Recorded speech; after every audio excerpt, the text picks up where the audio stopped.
Baik, assalamualaikum warahmatullahi wabarakatuh. Nama saya Supri Rugina dari kelas 18F akan mempresentasikan tentang prinsip kerja interface. Materi yang saya berikan akan terbagi menjadi tiga. Yang pertama adalah interfacing serial, terus paralel, dan USB port.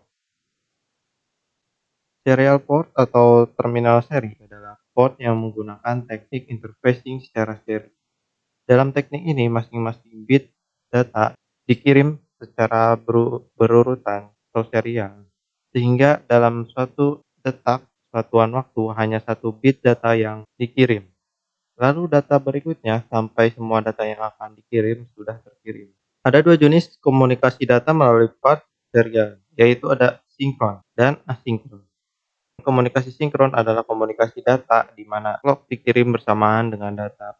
Pada asinkron, clock tidak dikirim bersamaan dengan data tetapi dibankkan pada masing-masing sisi pengiriman dan penerimaan. Berikut adalah gambaran untuk komunikasi sinkron dan asinkron. Keuntungan dan kelemahan serial interfacing. Keuntungan: tidak membutuhkan banyak jalur, jarak pengiriman jauh, banyak microcontroller menggunakan SCI (Serial Communication Interface) untuk berkomunikasi dengan dunia luar. Kelemahannya, kecepatan pengirim lebih lambat. Serial port lebih sulit ditangani karena data di komputer diolah secara paralel, sehingga data dari dan ke serial port perlu dikonversi ke serial, dan segi perangkat lunak lebih banyak register yang digunakan atau terlibat.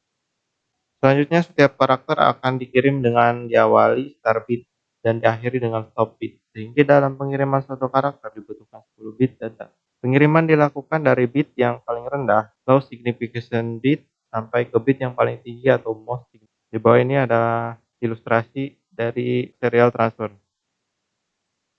Data dikirim melalui satu jalur. Berikut ilustrasi pengiriman melalui satu jalur. Pengiriman data secara asinkron.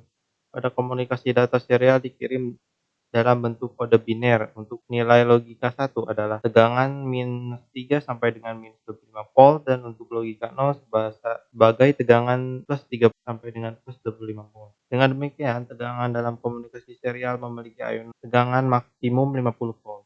Dengan besarnya range tegangan ini, maka dalam komunikasi secara seri memungkinkan untuk menggunakan kabel yang lebih panjang karena gangguan-gangguan mudah diatasi. Sementara untuk tegangan di bawah -2 sampai dengan +3, nilai logikanya tidak terdefinisi. Pada transfer data secara serial dikenal dengan tiga istilah berikut, yaitu yang pertama ada simple X. Pada transfer data simple X, transfer data hanya berlangsung satu arah, transfer data dari sensor. Kemudian ada half the duplex. Pada transfer data half duplex, transfer data bisa berlangsung dua arah tapi tidak bisa bersamaan. Contohnya transfer data dengan menggunakan HD. Yang terakhir adalah full duplex. Pada transfer data ini, transfer data bisa berlangsung dua arah secara contohnya transfer data dengan menggunakan telepon. RS-232 adalah standar komunikasi serial antara peripheral dengan komputer yang dikembangkan oleh Electric Industry Association atau EIA. Penggunaan yang paling umum adalah antar komputer dengan modem atau komputer dengan komputer. Standar ini menggunakan piranti dalam implementasinya. Piranti yang paling umum dipakai adalah plug DB9 atau DB25. Untuk RS232 dengan DB9 biasanya dipakai serial port komputer pribadi atau dipakai untuk modem. Berikut adalah tampilan dari RS232, DB25, dan DB9. Nah, berikut ini adalah konfigurasi pinout pada RS232 pada DB9. Yang pertama, carry detect LCD, receive data atau RxD, transmit data atau TXD, pada terminal ready, data terminal ready atau DTR, kemudian signal ground to SG, data set ready atau DSR, request to send atau RTS, clear to send atau CT. Kemudian ada ring indikator atau RI. Bound rate. Bound rate adalah banyaknya bit yang dikirim melalui satu media dalam satu detik. Bound rate dinyatakan dalam satuan bit per second atau bps. Istilah ini sering disalahartikan sebagai jumlah bit data yang terkirim melalui satu media. Padahal dalam perhitungan bound rate, bit start, bit, dan stop bit termasuk dalam hitungan. Misalkan bounce bernilai 300 fps, artinya setiap detik dikirimkan bit sebanyak 3 buah. Berapa karakter yang terkirim jika datanya 8 bit dan tidak menggunakan bit? Dalam hal ini, mengirim satu karakter maka dibutuhkan 8 bit dan untuk penanda atau start stop ada 2 bit. Hingga untuk mengirim satu karakter dibutuhkan 10 bit. Dengan demikian dapat dihitung bahwa dalam 1 detik jumlah karakter yang terkirim adalah 300/10 atau 30 karakter. Semakin tinggi nilai bound rate maka transfer data akan semakin cepat. Kemudian parallel port. Interfacing dengan menggunakan parallel port berbeda dengan interfacing dengan menggunakan serial port. Pada interfacing ini, bit data dikirim secara bersamaan untuk paralel dan tiba secara bersamaan. Pada interfacing, 8 bit data dikirim secara bersamaan pada satu waktu. Berikut ilustrasinya. Berikut adalah keuntungan dan kelemahan interfacing. Keuntungannya pengiriman data lebih cepat. Kelemahannya menggunakan banyak jalur, hanya efektif untuk jarak yang pendek. Model parallel port berdasarkan IEEE 1284 ada 5 mode, yaitu compatibility mode. Mode ini adalah mode alur maju, digunakan untuk transfer data dari fisik ke peripheral. 8 bit data dikirim dalam 8 detik. Penggunaan kata compatibility adalah karena setiap terminal paling sederhana harus dapat menangani mode ini. Kemudian ada nibble mode. Mode ini adalah mode alur mundur, digunakan untuk mentransfer data dari peripheral ke PC. Dalam data ini dikirim 4 bit secara bersamaan, sehingga untuk membentuk karakter yang dikirim pada sisi penerima harus ditata ulang atau reassemble. Oleh karena itu, mode ini akan lebih lambat. Kemudian ada byte mode, merupakan modifikasi dari mode nibble. Pada mode ini, data telah dapat dikirim per byte dalam 1 detik. Contohnya port yang menggunakan mode ini adalah PS/2 dalam komputer masa kini. PS/2 digunakan untuk terminal keyboard dan mouse.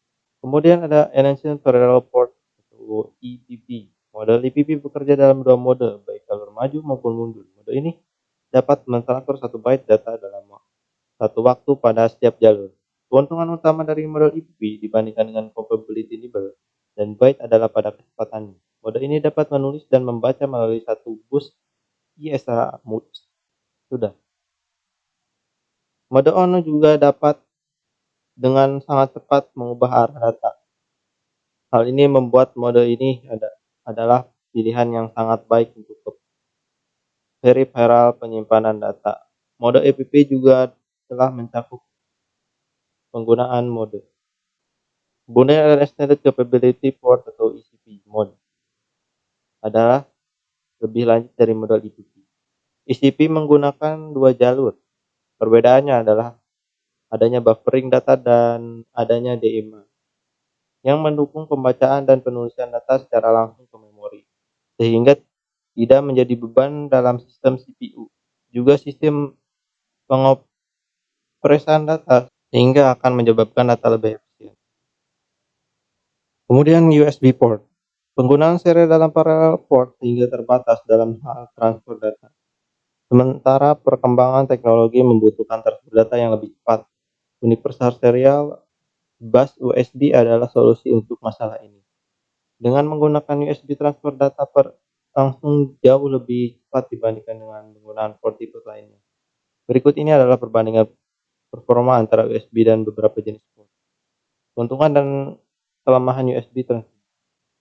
Keuntungannya mudah digunakan karena dapat terkonfigurasi secara otomatis oleh iOS. Dapat digunakan untuk banyak jenis peripheral. Dapat dihubungkan dengan komputer dalam kondisi hidup sehingga tidak perlu mematikan komputer terlebih dahulu. Atau pluggable. Kecepatan yang berlipat dapat mencapai 5 Gbps untuk USB dengan 4 bus. Murah dan mengurangi pemakaian energi. Kelemahannya tidak dapat digunakan dalam komunikasi peer-to-peer. Kemudian hanya efisien untuk jarak yang pendek, dibutuhkan menggunakan hub untuk jarak yang lebih jauh. Tidak dapat digunakan untuk komputer-komputer tua karena ketidaktersediaan port. Konektor pada USB 2 yaitu komputer seri A dan B. Konektor seri A seperti tampilan di bawah ini. Kemudian konektor seri B ada seperti gambar berikut ini. Sementara konfigurasi kabel pada USB ada sebagai berikut. Typing USB cable connector. Pin name description. Yang pertama ada PCC plus 5 PDC. Kemudian D-min atau data minus, kemudian D plus atau data lebih. Kemudian ada ground atau GND. Serial bus sangat berbeda dengan serial port. Perbedaan utamanya adalah pada banyak peripheral yang terhubung dengan terhadapnya. Serial port hanya memungkinkan untuk dengan satu alat, sedangkan serial bus dapat terhubung dengan banyak alat pada waktu yang bersamaan. Melalui satu terminal. Perhatikan gambar berikut. Gambar paling atas adalah gambar untuk serial port dan gambar paling bawah adalah gambar untuk serial bus. Baik, mungkin cukup sekian presentasi dari saya, kurang lebihnya mohon maaf. Assalamualaikum warahmatullahi wabarakatuh.